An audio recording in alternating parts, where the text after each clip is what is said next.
que ha presentado algunas observaciones.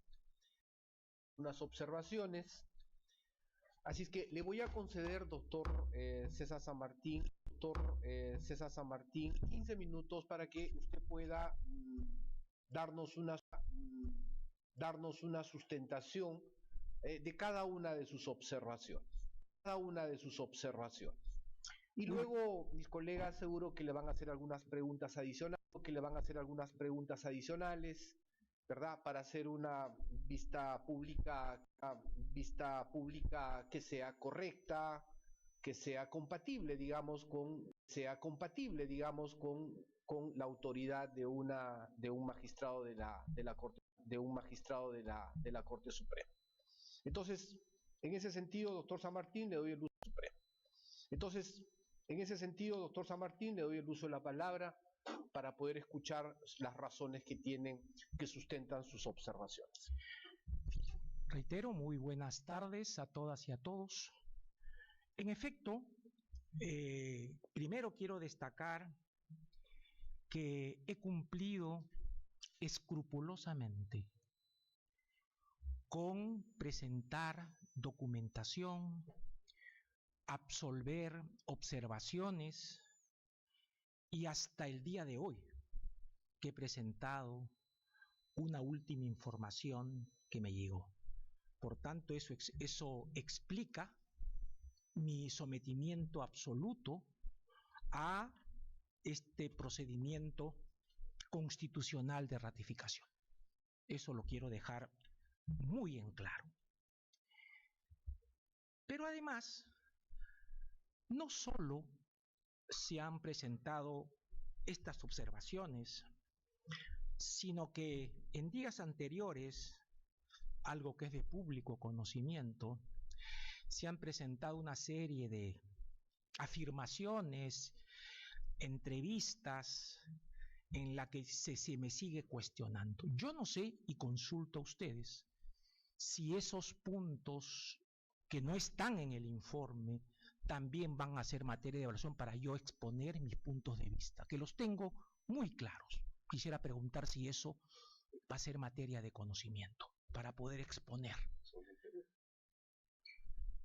Doctor San Martín, digamos, son temas de interés público, sí, va a tener la oportunidad de poder explicarlos. Entonces, con mucho gusto lo hago. No se preocupen, que las respuestas son muy claras y precisas. Vamos a ver. En las observaciones que aparecen registradas en el documento que se me corrió traslado oportunamente, aparece en primer lugar sobre medidas disciplinarias aquella que ustedes me impusieron. Obviamente es un tema que ahí está colocado, porque además es un tema que está judicializado y que está en las vías judiciales. Como es un procedimiento en trámite, ahí quedo. No voy a exponer más. Ustedes saben los hechos. No se trata ya de reiterar un tema que ya está concluso en sede administrativa. Sin embargo, ahí está el tema.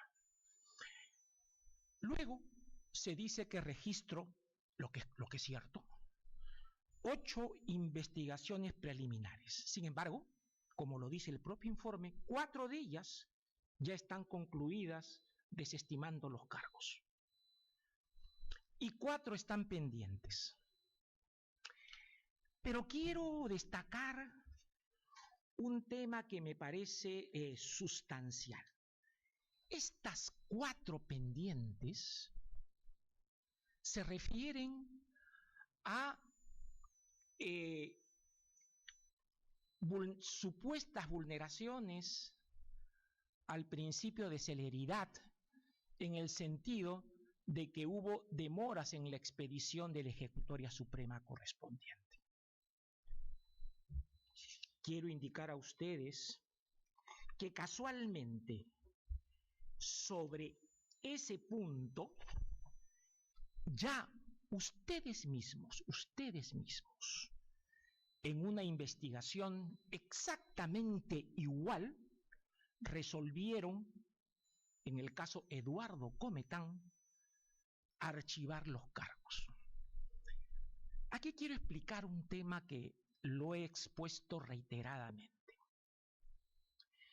Todos estos casos no son bajo mi ponencia. Yo no soy el ponente. Soy el presidente de la sala, soy el juez decano de la Corte Suprema. En consecuencia, se afirma que tengo un deber de garante por el trámite.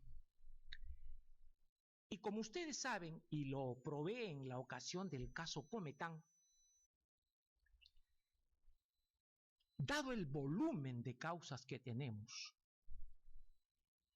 he sido yo quien he logrado sistematizar, pero sobre todo informatizar todos los procesos ante la Corte Suprema, ante la Sala Penal. Y digo que mi sala es la más avanzada tecnológicamente, porque me he preocupado desde el principio. Y es allí que recién con los instrumentos tecnológicos que ya puedo tener un control.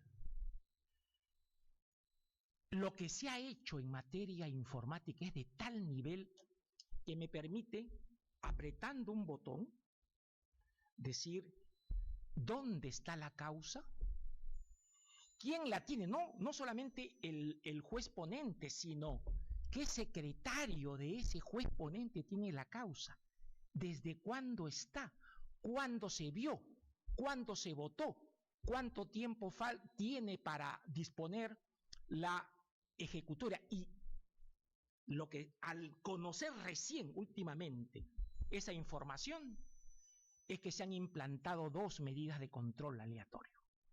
Una que cada mes por mandato del Ejecutivo tenemos que mandar toda la producción que hemos tenido con indicación de tiempos. Esto es muy importante.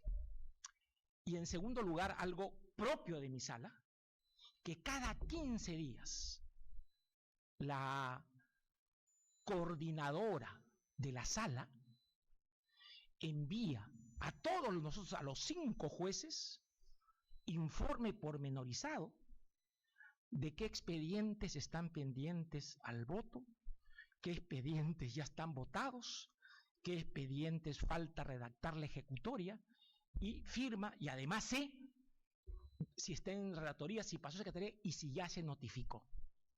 Ese es el control que recién, a instancia mía, es que he instaurado. Y esto lo digo por este tipo de denuncias, ¿no? Se demoran mucho, sí, pues. Fíjese, el día de hoy he presentado, para que ustedes tengan en cuenta el volumen de trabajo. Fíjense ustedes. He presentado un cuadro general, y eso ya lo permite mi sistema informático.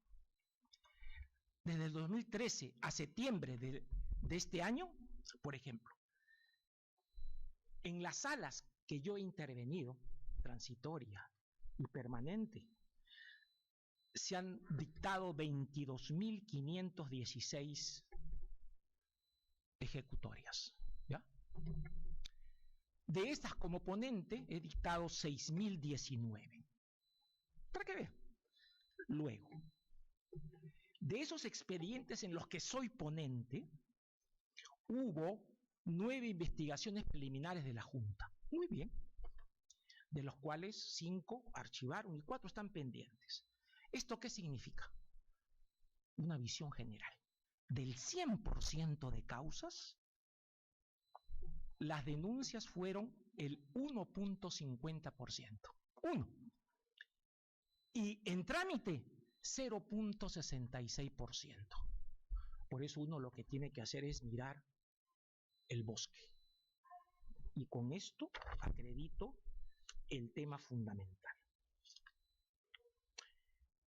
Ahora bien, se indica en el informe, en las observaciones, que tengo 26 denuncias de participación ciudadana. 26, no, 27.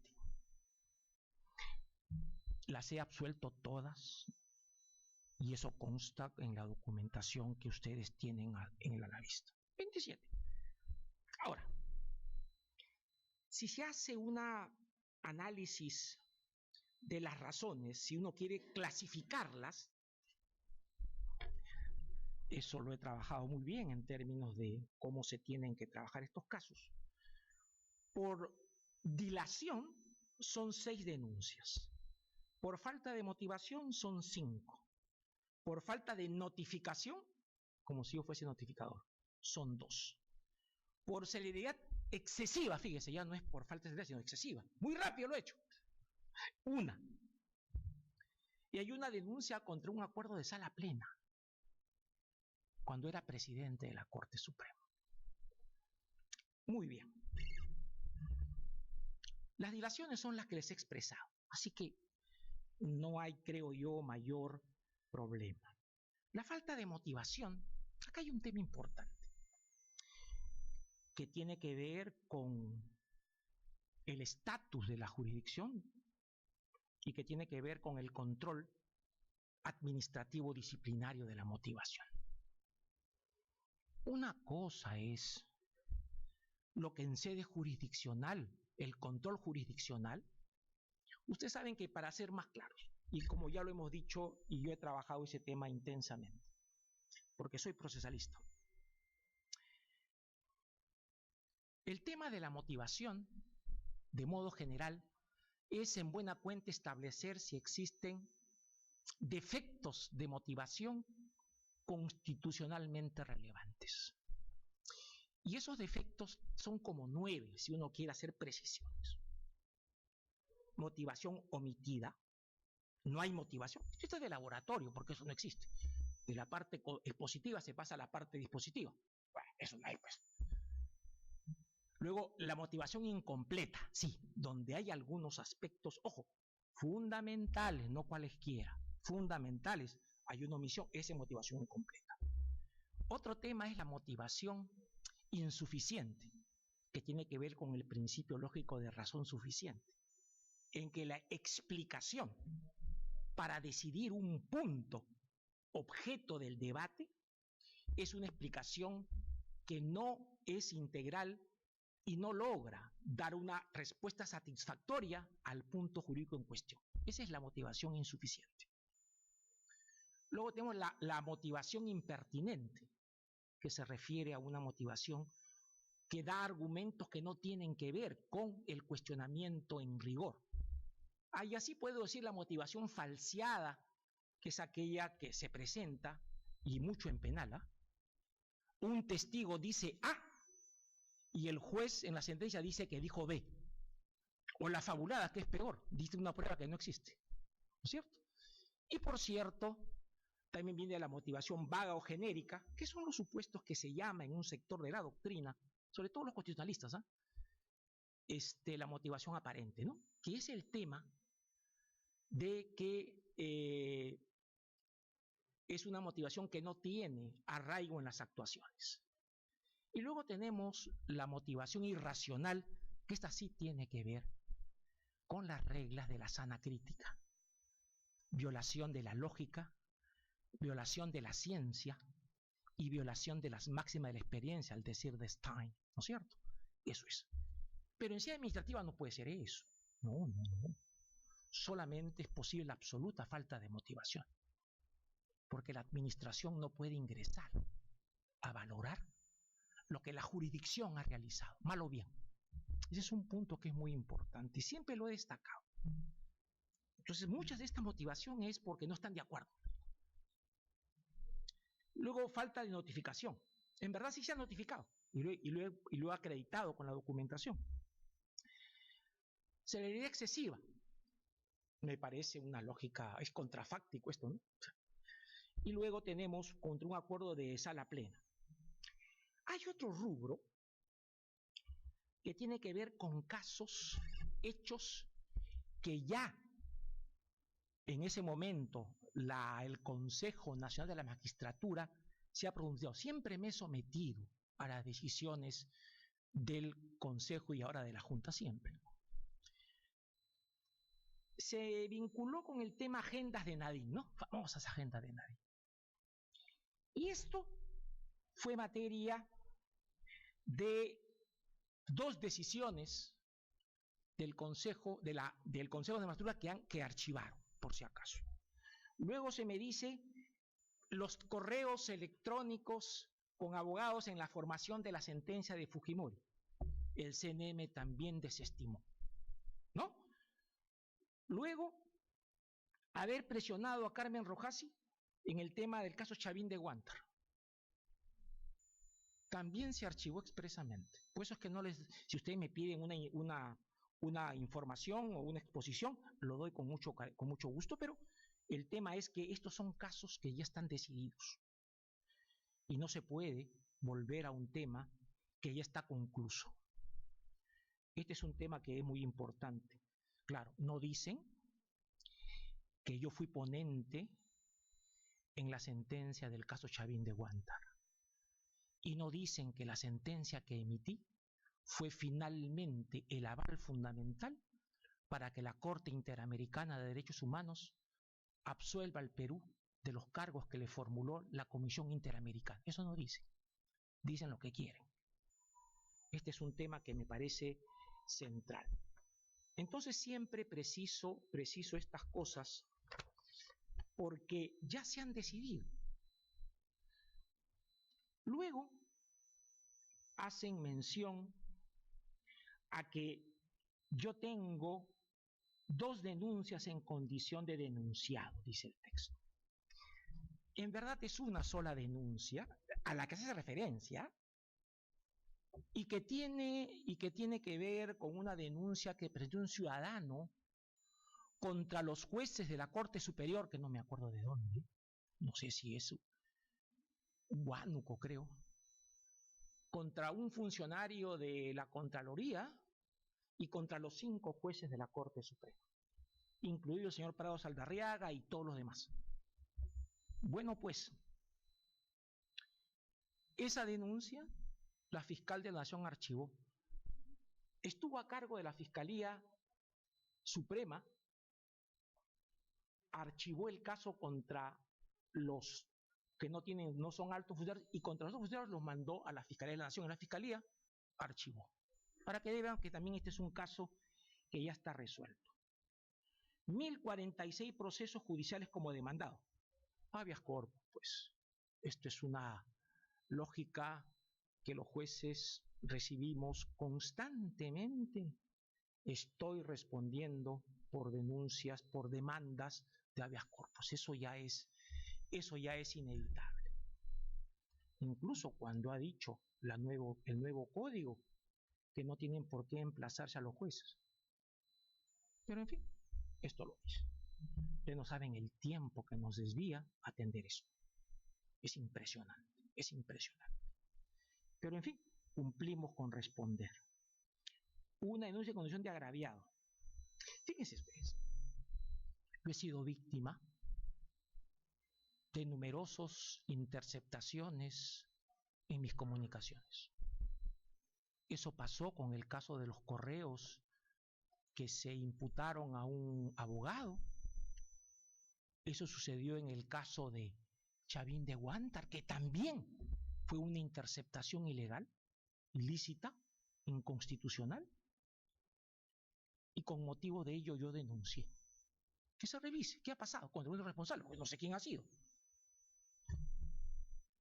La Fiscalía determinó que en efecto había habido una interferencia, pero no se sabe quién es, porque tienen que recabar información del extranjero, ¿no es cierto?, para el IP. Hasta ahora. Esa es la denuncia que tengo como agraviado, ¿no? Por eso que me parece importante tener presente, ¿no? Que se tenga presente. Tengo demandas que he interpuesto demandas como sí.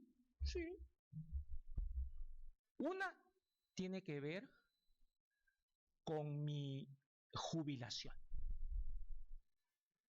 Cuando yo salí del Poder Judicial, por acción de ya sabemos quién, tenía el tiempo de servicio y me dieron la 2530. Y me estaban pagando. Ustedes saben que después de 12 años yo reintegré a la Corte concursando. No ingresé por habeas corpus, por un amparo, no. Concursando. Y pedí que se me adquiera, que se vuelva a mi 2530. Me dijeron que no. Y eso es lo que estoy litigando. Estoy ganando, pero todavía está eso en la Sala Suprema. Años tiene. En fin, el proceso. ¿Correcto? Ahí está. Segundo, el caso que ustedes también les he mencionado y les he acompañado documentación del doctorado que obtuve en la Universidad San Agustín. Que dicho sea de paso, la demanda de primera instancia se ha declarado fundada y está en trámite. Eso va a demorar con su tiempo. Y lo otro es el amparo, que ustedes ya conocen. Punto. Esos son los tres casos que tengo. Todas las denuncias que les he explicado de participación han sido absueltas. Y acá quiero destacar, con esto acabo, algunos temas sobre méritos. Primero, es público y notorio que soy profesor principal de Derecho Procesal Penal de la Universidad Católica, ¿cierto? Es público y notorio. Además, soy profesor honorario de la Academia de la Magistratura. Eso me lo declararon el 15 de julio de 2008, ¿no? Además, soy miembro de la Academia, académico de número de la Academia Peruana de Derecho, por si acaso. Y si hay algo que me puedo vanagloriar o por lo menos sentirme satisfecho, es que fui quien impulsó los acuerdos plenarios penales de la Corte Suprema de Justicia. Eso yo lo hice, lo trabajé muy fuerte. Al punto que, como saben ustedes, recientemente se ha publicado una modificación del Código Procesal Penal y del Código Procesal Civil, ¿no es cierto? La ley 31.592 para lo penal y la 31.591 para lo civil. 26 de octubre de 2022. Recién. Más allá de los temas que trae, en la civil también se modifica la ley orgánica del Poder Judicial. Claro, esta ley se ha equivocado al momento de decir cuáles son las normas que modifica. Dice 112 de la ley orgánica cuando es 116. Y dice 144 cuando es 141. Qué calidad legislativa, ¿no? Pero bueno, aquí se dice en el 112 modificado, en su párrafo final, lo que hemos estado haciendo en la Corte Suprema en las salas penales. Los jueces de las salas especializadas de la Corte Suprema pueden reunirse y aprobar por mayoría absoluta reglas interpretativas que serán de obligatorio cumplimiento e invocadas por los magistrados de todas las instancias judiciales. Esto es un agregado, ¿no es cierto? Y que tiene que ver con toda la lógica de funcionamiento que tienen las salas penales de la Corte Suprema de Justicia. Y sí también me parece importante destacar un aspecto que he impulsado insistentemente, que es la informatización, que ya les expliqué, de la justicia penal, de los procedimientos en la sala penal. Ya tenemos firma digital, que si bien lo que trabajamos demoró un año ese trabajo, y ya lo hicimos, porque esto implica una serie de pasos previos muy complejos. Luego, la firma digital no solo es para ejecutores finales, sino para ya los decretos y autos de trámite. Y está eso. Lo que me falta, y este año lo acabo sí o sí, lo acabo, que es informatizar ya todo el trámite en la Corte Suprema. El cuadernillo de casación, ya todo debe ser virtual. Eso ya está a un paso de conseguirlo. Ya está todo casi. Hay que afinar, estamos en el trabajo de ensayo y error previo. Eso se va a hacer. Eso ya lo tenemos. La notificación electrónica, el SINOE, que fue impulsado hace muchos años, lo que hicimos con el área de innovación de la Corte Suprema. Hicimos toda la lógica del flujograma y todos los pasos previos de uniformización para poder lograr que las notificaciones sean efectivas, y no hemos tenido casos en los que se denuncie la falta de notificación cuando son notificaciones electrónicas. Eso ya está cumplido, eso lo hemos hecho. Entonces eso importa, pues, todo lo que hemos trabajado con mucha fuerza en la Corte Suprema. Y si ustedes me permiten el tema de las últimas denuncias, si quieren ustedes, si puedo explicar. ¿Puedo hacerlo? Muchas gracias. Muy bien. A ver, se ha querido montar toda una campaña, se ha montado, que tiene que ver con el tema del caso de Ollanta Humala, por un lado, y el caso del abogado Danoso Ordóñez, por otro lado. Son causas distintas. En el caso Humala, que ya está en juicio oral, pero se dedujo una excepción de improcedenciación donde debe analizarse el tema del delito de lavado de activos en toda su dimensión. Aquí pasó lo siguiente. Hace más de 5 años, porque la causa tiene años, llegó a la Suprema un primer expediente de un tema marginal, pero de ese caso. En ese momento salió el tema de las agendas, por la que me han absuelto, no tengo nada que ver ya. Y como además el señor Becerril me denunció ante el CNM, hay 2 resoluciones en la materia, dos investigaciones del CNM. Entonces yo opté por decoro de decir, mientras esté cuestionado y no se decide el tema, me voy. Y así pasó, y así se resolvió. Muy bien, pasaron el tiempo, 5 años, viene ya este incidente.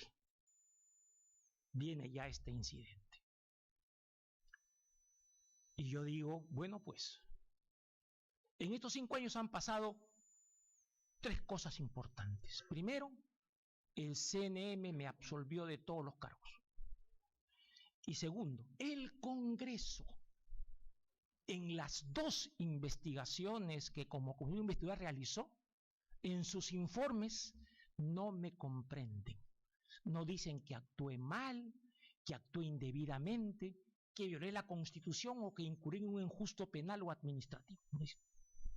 Yo, oye, si casualmente, por decoro, me aparté porque había dudas desde el momento en que tenía ese cargo, al superar el cargo ya no tengo nada. No se debe decir en temas de facto o de factum que porque ya te inhibiste ya es para siempre. No, señor. Depende del caso por caso. Y dependerá de las razones y los motivos. Distinto es el caso cuando me inhibí en el asunto de Keiko Fujimori, que yo no veo ese asunto, porque los hechos que dije y las circunstancias aún se mantienen. Ahí ni me meto. ¿Correcto? Muy bien. El señor Mercado, procurador de lavado de activos, fue el que me recusó. Expuse mi informe en el trámite legalmente establecido. Y el Tribunal Supremo, la Sala, sin mi integración, desde luego, resolvió rechazando esa decisión, esa recusación. Ergo, no solamente voy a participar, sino estoy obligado a participar, obligado, porque los supuestos se han rechazado. Punto. Ahora, si quiere decir que me inhiba, ¿cómo me voy a inhibir de lo que ya se ha cuestionado? ¿No es cierto? Es absurdo. Segundo, Es más, en el caso Nadine han querido confundir, dando cuenta de una presunta reunión que tuve con ellos, como si fuese una reunión privada y sospechosa. No. Siendo presidente del Poder Judicial, con motivo del ajuste electoral, en la primera vuelta me entrevisté con todos los candidatos y en donde trabajamos sus programas sobre justicia, que es lo que me interesaba, el otro no. Habiendo ganado, estando en la segunda vuelta, el señor Humala y la señora Fujimori, a los dos los volví a invitar formalmente, un oficio, todo. El 6 de noviembre de 2011 concurrió Ollanta Humala y su equipo, no es personal, ¿eh? Con su equipo. Y el 23 de junio concurrió la señora Keiko Fujimori. Y luego, como fue el motivo, pues eso todos los diarios lo difundieron, ¿eh? Y luego, culminada nuestra conversación, mía y con mi equipo de asesores, no solito yo, y ella, con su equipo de gobierno, ellos daban conferencia de prensa, público y notorio. Y eso lo ocultan, no lo dicen, ahí está la mala fe. Pero bueno, superado ese tema. Segundo tema. Se sostiene que en el caso de ICSA número 2, creo, no sé, es un caso de Odebrecht, allí se imputó cargos al doctor Jorge Danoso Ordóñez porque había emitido un informe que según la Fiscalía y la Procuraduría tenía un contenido delictivo porque fue materia, porque ese sirvió para la continuidad de las lógicas criminales de la organización y de Odebrecht. Ese es el cargo. Se me cuestionó porque dice, pero perdón, usted ha integrado el estudio Benítez Mercado y Ugaz. Hace 18 años que ya no estoy allí, por si acaso. Porque yo soy juez desde el 2004, desde marzo. No tengo nada que ver. Además, el señor Danós luego renunció a ese estudio y se fue al estudio Chocopar, como es público y notorio. Además, en el incidente aparece que el estudio Chocopar ha sido comprendido como tercero civil. En fin, es otra cosa. El tema de mi vinculación con el estudio Ugaz no es de ahora, no es de este caso, es de años. Y hay varias recusaciones que han sido desestimadas luego del debido proceso y luego hay decisión de la Junta Nacional, perdón, del CNM, disculpen, del CNM, que igualmente archivó los casos. No tengo nada. Ahora, ¿qué me están diciendo ahora? Promueven una segunda recusación.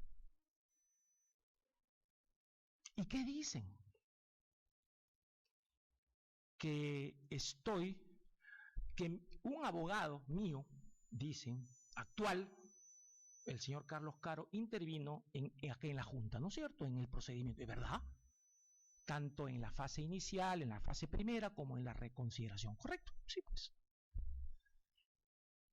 Pero lo que tiene que quedar muy claro es que, primero, es verdad que Carlos Caro es abogado de la empresa Enagás y de 2 españoles que están en el caso ese grande. Pero también es verdad que lo que se resuelva, y más no ha intervenido en nada en ese incidente, y lo que se resuelva con el caso Danós, bien o mal, se ratifica su inclusión o se ampara la excepción, no tiene nada que ver con la situación de la empresa Enagás y de Odebrecht, ¿correcto? Nada que ver. Y es más, siempre hay que trabajar las ideas de límites materiales. ¿no es cierto? ¿Hasta cuándo estoy prohibido de intervenir en una causa donde quien fue mi abogado hace 14 meses debo de no intervenir? Ese es un tema que está judicializado, lo va a resolver la Corte Suprema de Justicia.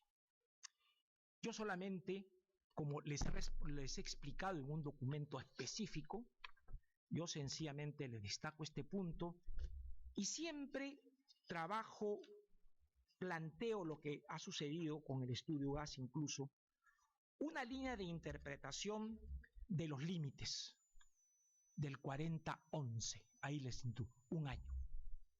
No puede ser por sécula seculorum. Hay unos límites razonables. Se puede aplicar analógicamente, se puede aplicar extensivamente, porque hay igualdad esencial en todo caso, el término de un año. En fin, eso lo va a decidir la Corte Suprema de Justicia. Ese es un tema puntual y que allí lo destaco. Y me someto a lo que diga la sala, ¿no es cierto? Si dice que no salgo, pues total, como quien dice, un problema menos. Pero no se trata de que uno quiera huir de sus responsabilidades. Un juez debe de tener carácter, debe de tener firmeza, obviamente debe de ser flexible en términos de interpretación de la ley y debe de cuidar el principio más importante de la jurisdicción: independencia e imparcialidad. Correcto. Y es un tema que tiene que discutirse ampliamente y está discutiéndose en sede jurisdiccional a la que me someto, como siempre lo he hecho. En consecuencia, sobre esos aspectos que he querido dejar claro, pero además y finalmente, bueno, ya creo que he dicho todo lo que corresponde. Estoy sujeto a sus preguntas si quieren ustedes alguna explicación adicional, que con mucho gusto estoy a vuestra disposición. Muchas gracias, doctor San Martín. Voy a preguntar a mis colegas si tienen alguna pregunta. Doctor Aldo Vázquez. Gracias, presidente. Renovada bienvenida, doctor San Martín. Gracias. En efecto, usted ha abordado algunos de los temas que habrían sido, por supuesto, materia de nuestras inquietudes. No obstante, en mi caso subsisten algunas sobre las cuales me gustaría tener pues, sus consideraciones que sean pertinentes. Usted ha obtenido recientemente una maestría Sí, en sí, la Universidad Inca Garcilaso de la Vega. sí.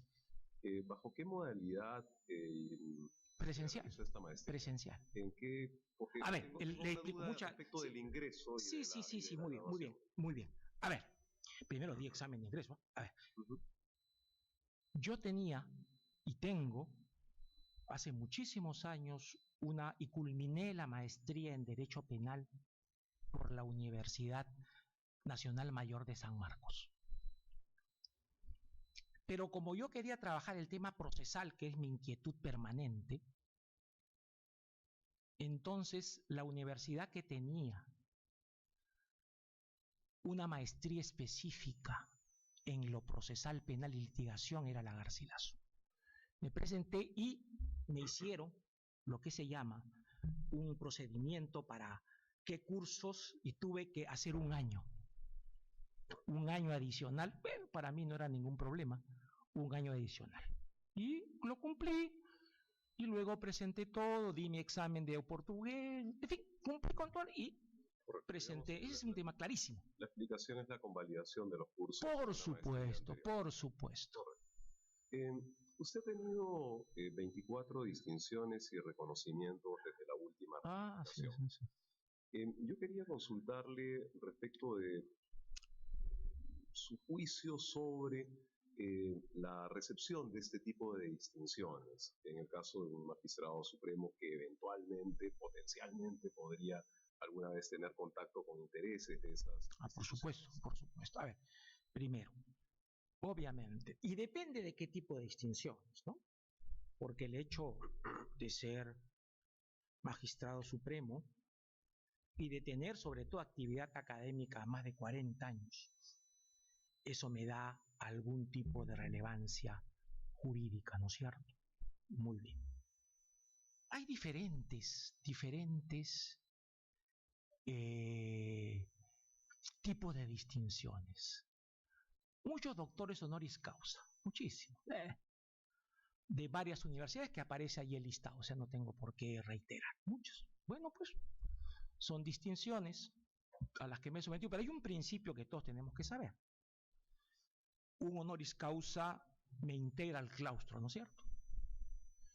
Y es obvio que si se presenta un caso, yo me niego, eso está clarísimo. Y no he tenido ningún caso de esa magnitud, eso en principio. Aparte he tenido distinciones de colegios de abogados, en fin. Claro, como he sido presidente del Poder Judicial es una lógica extendida, ¿no?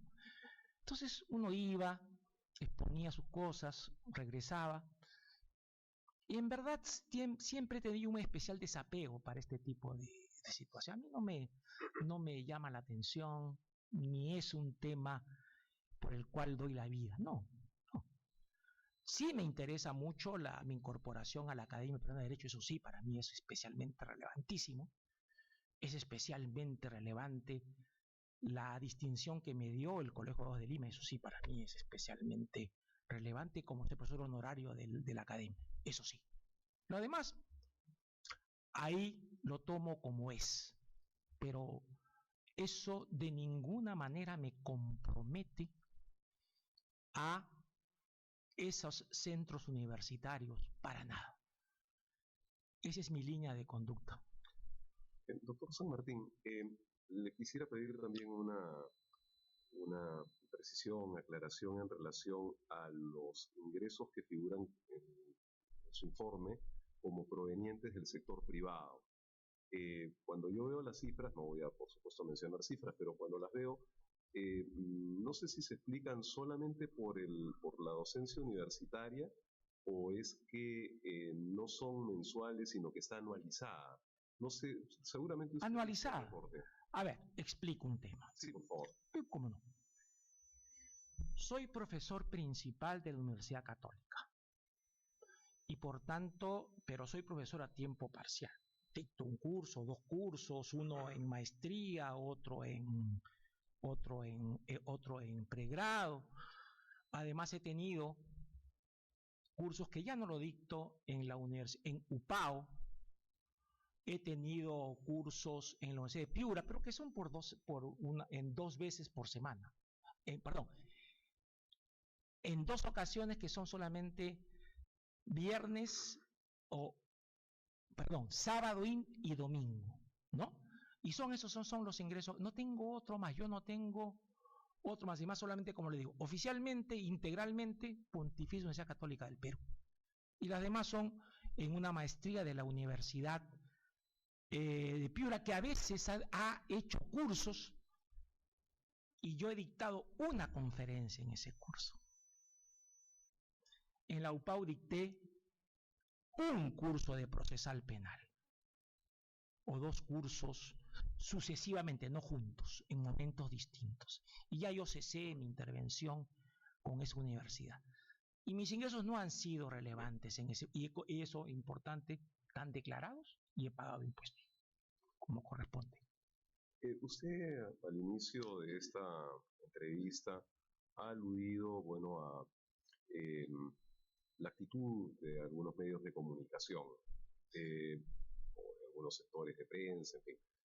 Yo quería consultarle por su postura frente a precisamente pues a la actuación de los medios de comunicación respecto del escrutinio público al que estamos sometidos todos aquellos que estamos en la función pública. No. ¿Cuál es su juicio? ¿Cuál es su Siempre he sido favorable a la crítica, el derecho que tiene la ciudadanía y especialmente la prensa.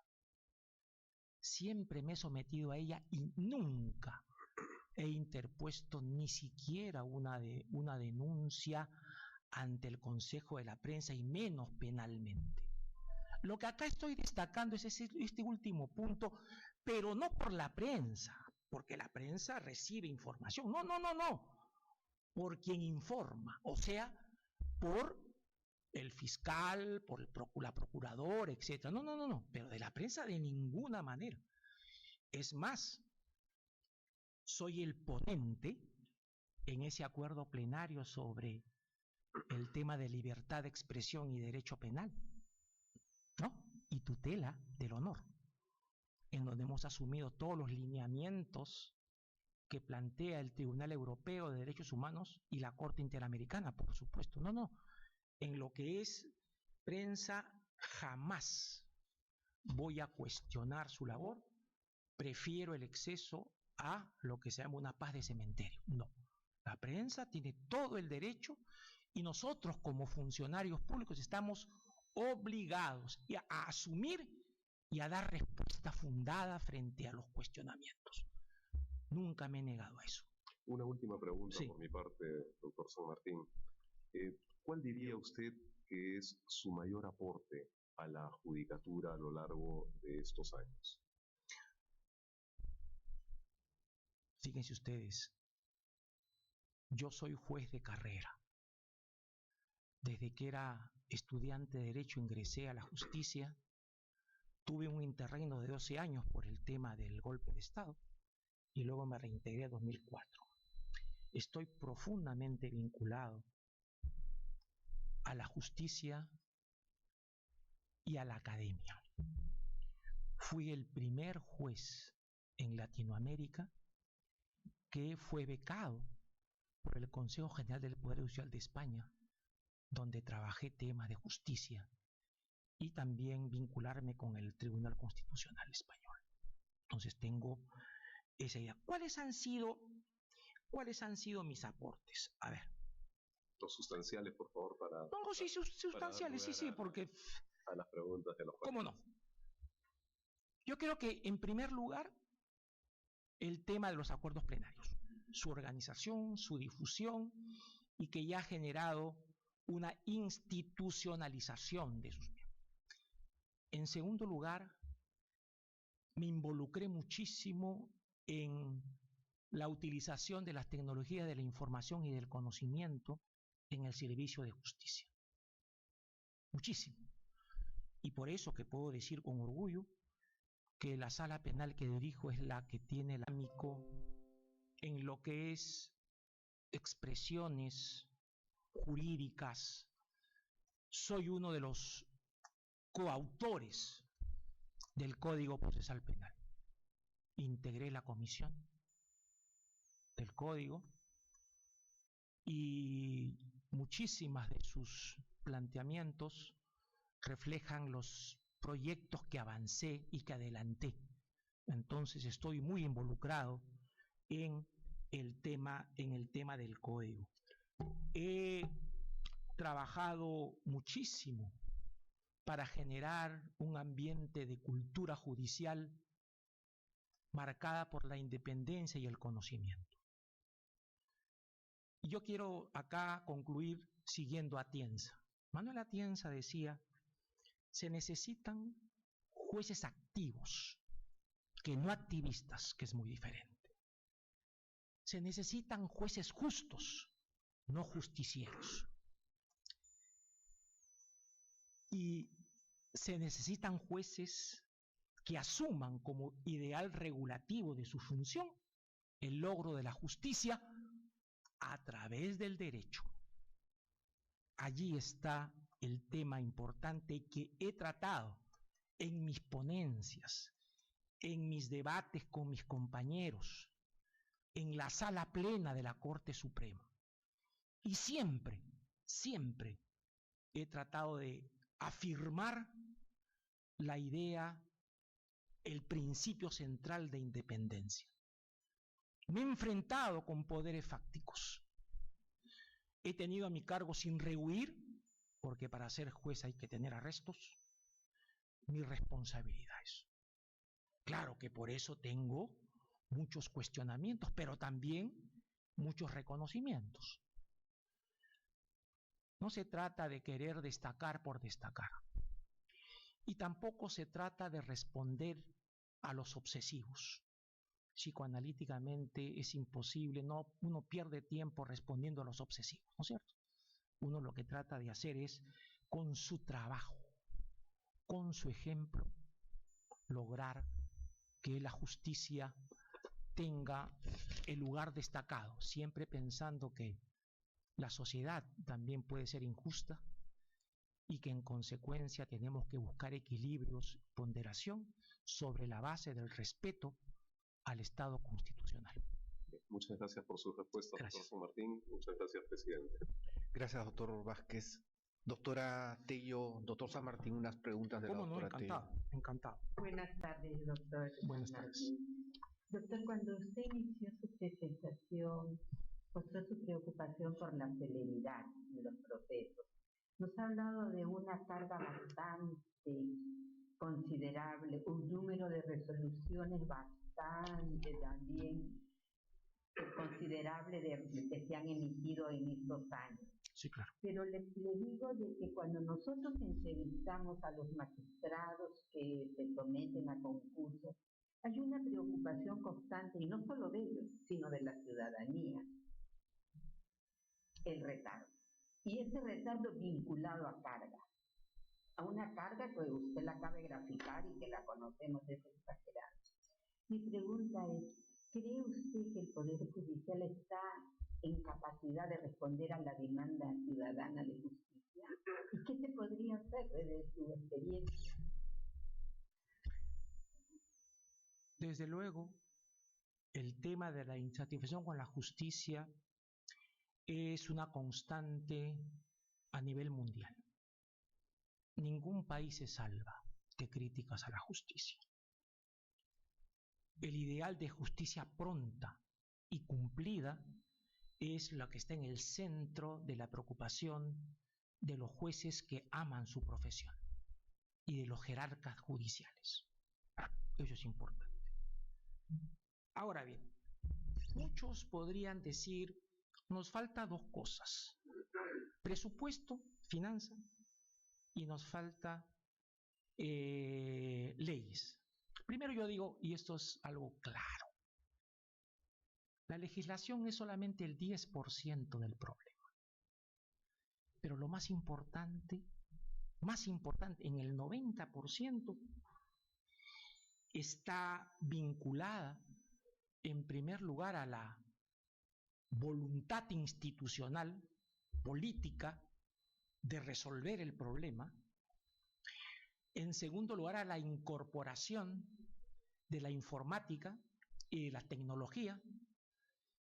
Y en tercer lugar, en diseñar todos aquellos planes que tienen que ver con la gestión. Porque una norma ve el caso concreto. La gestión de los casos es el gran problema. Y claro, el Estado peruano en sí, salvo islas muy importantes en la administración, tiene un manejo muy empírico de la cosa pública y de los ámbitos bajo su cargo.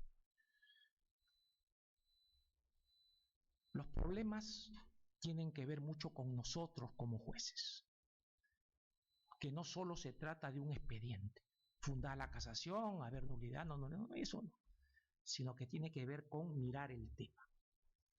Y sobre todo, hacer diseños renovadores, viendo la experiencia extranjera aplicada a la realidad de cómo se puede hacer. Hay muchísimo por hacer y se puede bajar ahora, no en un 100% desde luego, pero también hay un tema, ¿no? Lo pequeño es hermoso, la regla del 20%, 80-20, ¿no? Hay que ir avanzando. Nosotros acá tenemos la mala costumbre de creer, de hacer planes totalizadores y absolutos, y al final nunca vamos a nada. El poco a poco. Y yo creo que esto es posible. La experiencia en materia de expediente electrónico es muy interesante. La experiencia en materia de diseño organizacional, que es lo clave, diseño organizacional. Luego, hay un tema de que la ley de la carrera no ha desarrollado. Culpa de todos, que tiene que ver con los flujos de producción y productividad de los jueces y el control. Uno tiene que saber en fin, según diferentes coordenadas, cuál debe ser la producción por medio. Y eso, hasta ahora, en un plano científico, y existen experiencias que sí incluso pueden ver la calidad de las resoluciones. Uno dice, no, la calidad no, porque eso es individual. Mentira. Sí se puede. Todo eso hay. La ley cuya reglamentación se encomendó al CNM, al Poder Judicial, no se ha trabajado más. Trabajemos pues ese tema. Y desde luego hay toda una lógica también con el personal y las lógicas de servir que tienen que aplicarse, de meritocracia. ¿No? Todo esto, este desorden que hay, genera estos tapones y genera una baja productividad. Bueno, y ahora que el tema de la pandemia nos ha perjudicado muchísimo. Pero yo creo que la maquinaria puede ser superada, puede ser reavanzada. Estoy convencido de que tenemos que hacer planes adecuados, planes posibles, no ideales. Se puede. También es importante el tema legislativo, ¿no? Sobre todo en la Corte Suprema, que tenemos más de 60.000 causas anuales. Eso no puede ser, pues. Eso no puede ser. Tal vez, en mi experiencia académica, uno de los países que trabaja muy bien la celeridad es Alemania. Y Alemania hizo una reforma de su ZPO, o sea, del procedimiento civil. Y en el Tribunal Supremo Federal estableció una regla para la casación o la revisión que llaman ellos. Lo que luego se ha repetido en España a nivel del Tribunal Constitucional, que se establezca un acceso para el recurso de casación siempre y cuando el hecho tenga suma trascendencia casacional. Punto. Es lo que ha hecho el TC peruano, copiando al TC español, pero que tiene una ley, para ver cómo es que se estimaban de plano las demandas que eran manifiestamente infundadas porque no iban al foco, al demiurgo de los asuntos constitucionales.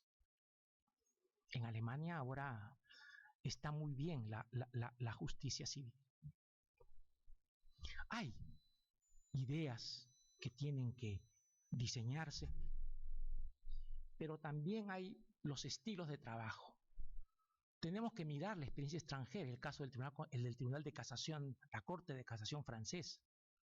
Es extraordinaria de cómo ellos tienen toda una organización para votar causas. En fin, muchas cosas se pueden hacer. ¿Y cómo comenzamos, doctor?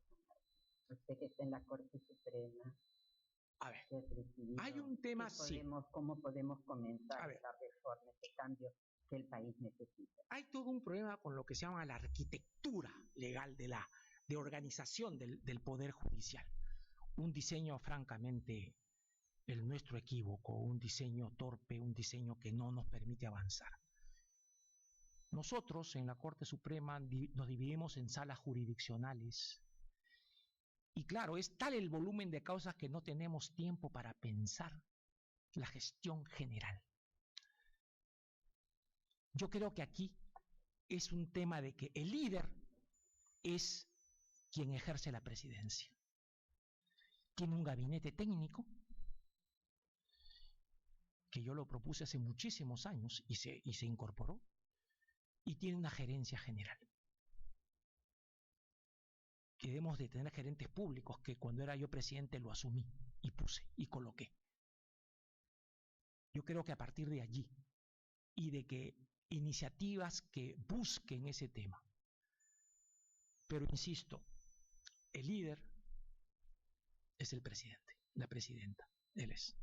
Pero estamos todos en la idea de que queremos trabajar. Hoy día estamos también ya en una apertura eleccionaria, ¿no? Y en donde casualmente estamos discutiendo con las propuestas de los postulantes, estamos discutiendo cuál es su viabilidad.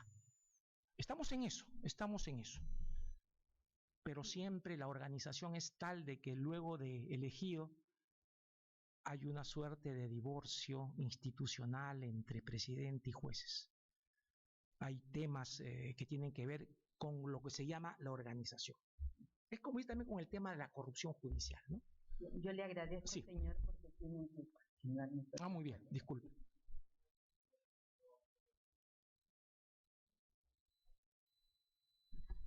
Bien, doctor San Martín, yo quisiera hacerle algunas preguntas. Yo saludo esa actitud que usted ha tenido como juez supremo de decir que usted es un magistrado que pues cumple y respeta la Constitución, las leyes, con relación a este proceso de ratificación. Eso hay que saludarlo, porque es importante que la autoridad pues tenga que dar el ejemplo en el respeto, en el cumplimiento al ordenamiento jurídico. Yo también quiero ser muy respetuoso con usted porque corresponde en el sentido de que las sentencias del Tribunal Constitucional que se han expedido en torno a la validez constitucional del proceso de ratificación, más allá de lo opinable que puede ser el tema, pero precisamente el espíritu de lo que dice el Tribunal Constitucional es un ejercicio como el que estamos haciendo aquí, junto con usted, en términos correctos, civilizados, propios de un alto magistrado. Y precisamente la sentencia dice, es el espacio para que los magistrados puedan rendir cuentas de su gestión, ¿no? En esa línea, doctor San Martín, es inevitable hacerle la pregunta, ¿cuál es la autocrítica que usted tiene sobre todos estos años de gestión? Y hay que decirlo, sus 7 años, porque este proceso es sobre sus 7 años, ¿no? Entonces aquí no entran hechos o situaciones que no estén en ese periodo de los 7 años. Y en esos 7 años, magistrado San Martín, ¿cuál es su balance crítico, digamos, desde la perspectiva de magistrado? Y la otra pregunta, que también se le he compartido con los otros magistrados, es ¿cuáles son los retos y desafíos de aquí al futuro, de aquí en los próximos años de gestión judicial? Es decir, porque claro, si no hacemos crítica, evidentemente no avanzamos, ¿no? Entonces, ¿cómo mira? ¿Cuáles son esas críticas del doctor San Martín como magistrado y sus retos y desafíos de cara a los próximos años? Esa es una primera pregunta que le voy a agradecer, como siempre, a usted tan ejecutivo y conciso en sus respuestas. Estamos en un estado constitucional. Uno tiene que cumplir con la legislación, pero uno se reserva el derecho al disenso, que es normal, pero se parte del respeto. Así es. Y si lo que es, pero no se me pida que uno esté de acuerdo con todos y cada uno de los puntos. Ustedes saben que en materia de ratificación la Corte Suprema tiene un criterio institucional, o sea que no es del caso insistir en el punto. Y saben ustedes también que finalmente en sede internacional está la sentencia Cuyalat. Uno puede discutir qué más tiene, qué más tiene. Y lo que sí siempre he dicho es cómo interpretar el artículo 146, numeral 3 de la Constitución. Ese es lo más importante. Y además eso fue lo que siguió las leyes de la carrera judicial y de la carrera fiscal. Este es un punto central. Porque aquí entiendo yo, propio entendimiento, que esa norma establece una diferenciación entre conducta judicial, la conducta, con la idoneidad profesional. Son dos aspectos. Para la conducta está el injusto administrativo, el proceso disciplinario. Y para la conducta profesional, y para la idoneidad, como ha dicho Cuyalat, se puede asumir, y lo ha asumido la Constitución, que es ratificaciones. no se puede meter conducta injusto administrativo con ratificación, cosas distintas. Allí parte la línea puntual. Ha dicho también la sentencia Puyaladi que un proceso de ratificación tiene un contenido sancionador. Lo ha dicho. Nos parece bien, nos parece mal, lo ha dicho. Y también ha dicho de la tutela que merecen los jueces, como cualquier ciudadano. Y da a entender, creo yo, que se desprende que esas normas que crean un manto de protección a las decisiones de la Junta, de no judicialización, no son normas que calzan con la sentencia Puyaladi.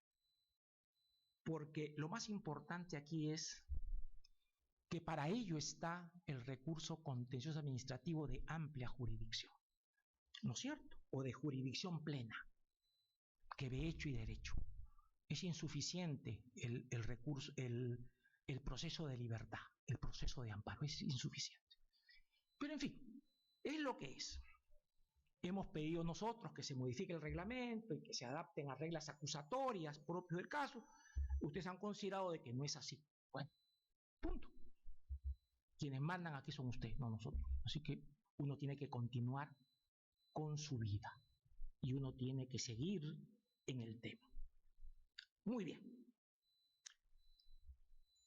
¿Cuáles son mi autocrítica? Desde luego hay un principio, una regla. Siempre se han podido hacer mejor las cosas. Siempre. Siempre está esa posibilidad. ¿He podido hacer más cosas? Sí. Pero lo que sí tengo claro es que lo que yo decidí, mis decisiones más emblemáticas, las mantengo. Porque creo que son correctas. Pero siempre como persona racional, siempre tengo en cuenta que es posible que esté equivocado. Y tengo que tener una apertura a todo ello. No enfaticé en estos 7 años el tema de las reformas de la justicia en un sentido mucho más profundo que la sola informatización. Creo que debimos trabajar más el tema de planes y el tema del control de productividad y el tema de los rubros en esa materia. Se pudo hacer, no lo hicimos. Malo. ¿Tenemos que hacerlo? Sí. Entonces yo creo que ahí asumo, como todos los jueces, todos, no yo, todos los jueces de la Corte Suprema de Justicia. Entonces hay muchas cosas que uno tiene claro de que no hizo lo que debió hacer. Pero también digo de que con el volumen de causas que tengo en mi tribunal y como responsable de su gestión, tenía el tiempo y tenía toda mi atención en ese tema.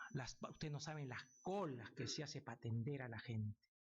Día. Eso es algo que me tiene a mí sumamente atareado porque mi tiempo está en eso. Y pedirme que además tenga tiempo para la lógica de la gestión global y las propuestas como integrante del órgano de deliberación es un problema muy serio. Pero siempre se puede sacar tiempo. Gracias. Doctor San Martín, los principios de Bangalore. Sí. Es un marco ético fundamental que creo que debe estar en el despacho de un juez supremo, en general, de cualquier juez, y que tiene que ser permanentemente de soft law, revisado. No soft law. Claro. Sí. En estos 7 años de gestión del juez supremo San Martín, ¿cómo ha respondido a esos principios de Bangalore? ¿Ha respondido positivamente? ¿Hay algunos errores que hay que reconocerlos y que hay que mejorar? ¿Hay cosas destacables que vale la pena decirlo públicamente? Es decir, la conducta y la idoneidad del magistrado San Martín a la luz de esos faros que alumbra lo que debe ser el camino de un juez probo íntero, ¿no? ¿Cuál es el balance del doctor San Martín en ese contexto?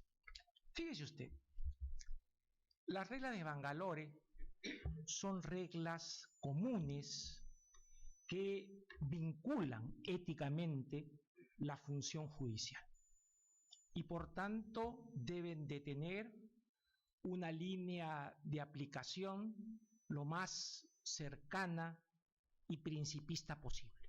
Eso no está en discusión, está en la esencia misma, porque es una suerte de comunis opinio de la comunidad internacional. En eso no hay nada que hacer. Pero claro, ya en el mundo concreto, en lo que es el Perú y sus instituciones y su historia, ya vienen los problemas de adaptación, los problemas de concordancia, ¿no es cierto? Siempre he tratado, porque uno tiene que decir eso, he tratado de estar a tono con esos principios. Rigurosamente he sido y altaneramente independiente. A mí los poderes fácticos, económicos, etcétera, no me arredran. Y por eso es que tengo tantos problemas, a partir de quejas, etcétera. Que ahí van, ¿no?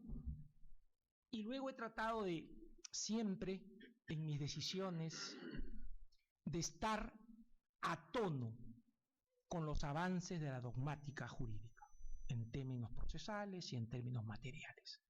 Yo también he sido profesor de Derecho Penal Material, por si acaso. He estado a tono. Tengo una biblioteca consistente y leo mucho estos temas. Entonces ahí estoy. Y también creo yo que lo más importante siempre es la filosofía del derecho, ¿no? Lo demás, creo que el que sabe lo del derecho tiene una línea absoluta. Porque creo que la independencia se fortalece con el conocimiento. Y he tratado de hacer eso. Estaba en la punta del tema, estaba ahí tratando y formándome continuamente en mis viajes, en todo. Entonces eso, ahora, que he tenido equivocaciones, decisiones que no debí tomar, actitudes que no debía hacer, he pasado mi proceso de duelo por las circunstancias que me han aquejado, sí, y reconozco entonces que debo de mejorar y asumir para positivamente seguir adelante. Correcto.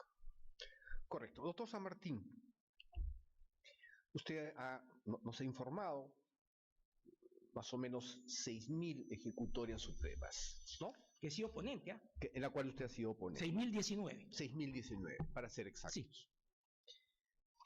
De ese universo de resoluciones, usted podría destacar, porque eso es lo que quiere la sentencia del Tribunal Constitucional, ¿no? Conocer al magistrado en un proceso de ratificación, los grandes aportes que ha tenido. Esa es mi línea de apunte y de reflexión en un proceso de ratificación. Usted me podría mencionar, no a mí, al Pleno, a la comunidad, 3 decisiones, 3 ejecutorias importantes que hayan contribuido notablemente en la reforma del proceso penal. A ver, en lo penal en general. Proceso penal. Como usted sabe, yo fui presidente y fui el ponente de la sentencia Fujimori. Luego he tenido tantas. Otra, he sido ponente en la sentencia del asunto Chavín de Huántar. He sido ponente en la sentencia contra el señor González, creo, alias Lunarejo, una sentencia inmensa que trabajamos el tema, disculpen, Ceballos, que la trabajé con un esfuerzo increíble, un tomos de tomos, la trabajé y donde hicimos todo un diseño y todas unas lógicas de lo que es la organización criminal y sobre todo, cómo se aprecia la prueba en delitos o injustos de organización, que es muy diferente a delitos individuales. Eso lo trabajé bastante bien. Soy quien incorporado... Me mencionó 3. Bueno, no sé. Me mencionó 3. Bueno. Y finalmente, doctor San Martín, si usted tuviera la confianza motivada y justificada de este Pleno en este proceso de ratificación respetuoso,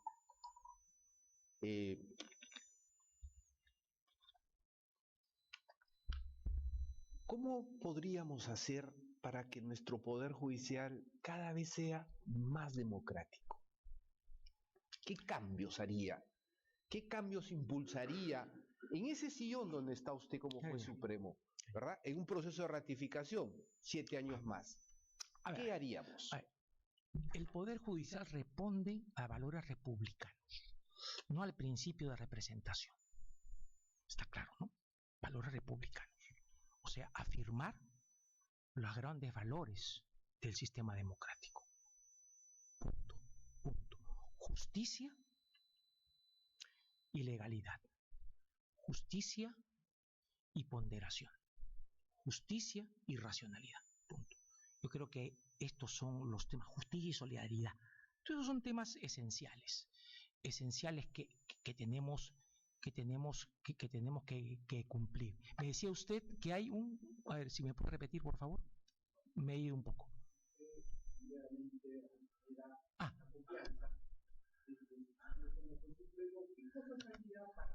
Cada vez más democrático. Ya.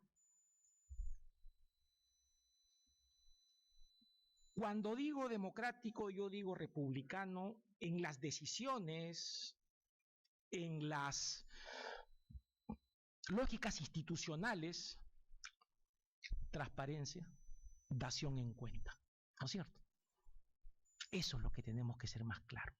Publicidad, oralidad, esas son las ideas importantes. Ya, ahora, en el tema organizacional, mucho se ha discutido si en la formación de los órganos de gobierno judicial deben intervenir todos los jueces o no todos los jueces. Fíjense que es una lógica estamental, ¿eh? Hay que tener cuidado eso en principio, ¿no? En alguna ocasión, cuando Prado Saldarriaga era presidente, se aprobó una línea de reforma que era que los presidentes sean escogidos por todos sus pares, ¿no? Eso tiene sus bemoles y dijimos siempre que en todo caso lo que estaba prohibido eran campañas, porque las campañas requieren financiación y la financiación tiene hitos medio complicados, ¿no es cierto? Ese es mi temor fundamental. Nuestro modelo históricamente está orientado al sistema norteamericano-estadounidense, ¿no? Que es la Corte Suprema manda, se elige entre sus pares, etc. Siempre ha sido así. También es el modelo español, entre sus pares. Yo creo que hay una serie de marcos, de funcionarios y de programas que tienen que merecer elecciones globales. No creo mucho en esa idea de que el presidente del Poder Judicial debe de ser escogido por los 3.000 o 4.000 jueces. Eso lo veo muy complicado con todo lo que ello genera en términos de complejidades, de organización y sobre todo en lo que significa una organización que todavía es débil. Entonces eso generaría más problemas que soluciones, pero yo lo que estoy abierto es a una lógica de reforma y amplitud. No me considero un conservador nato, me considero alguien que cree en los cambios, en reformas, pero que sean prudentes y balanceadas.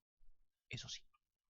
Muy bien, doctor San Martín, no tengo más preguntas. Mis colegas tampoco no han expresado, digamos, su deseo de hacer más preguntas. Esta vista pública ha concluido.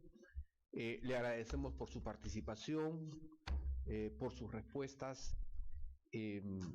Nos vamos a pronunciar por las observaciones y por la decisión final.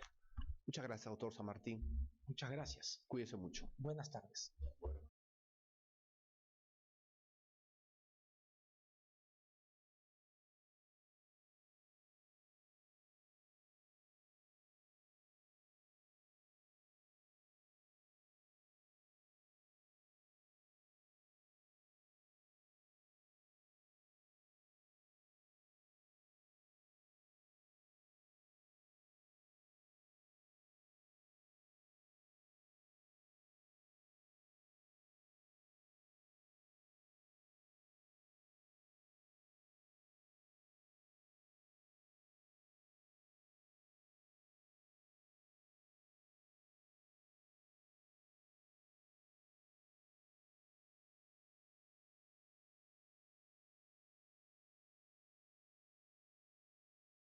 a retomar,